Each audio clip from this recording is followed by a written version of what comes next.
Excuse me sir, আপনাদের কি দিব? আচ্ছা তুমি অর্ডার দাও, আমি একটু আসতেছি।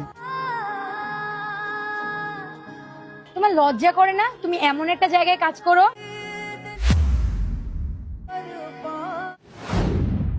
না আরু, আমার লজ্জা করতেছে না, কিন্তু আমার এখন লজ্জা করতেছে তুমি অন্য একটা ছেলের সাথে এই রেস্টুরেন্টে আসছো। আসলে তোমরা সব ছেলেরাই একরকম। একটা মেয়ের সাথে একটা ছেলেকে দেখলেই মনে করো তার গার্লফ্রেন্ড বয়ফ্রেন্ড। ও আমার বয়ফ্রেন্ড না, ও আমার বান্ধবীর বয়ফ্রেন্ড। আমার বান্ধবী একটু নিচে গেছে, এক্ষুনি চলে আসবে।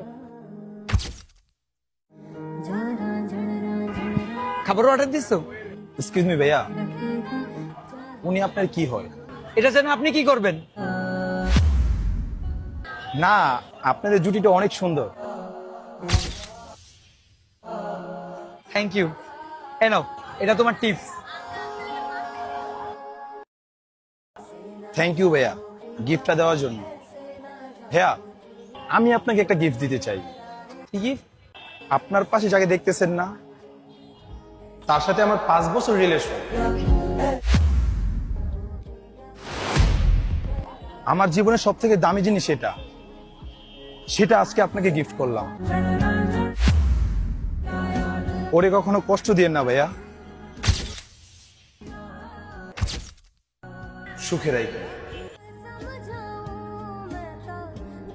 এভাবেই টাকার কাছে বিক্রি হয়ে যাচ্ছে।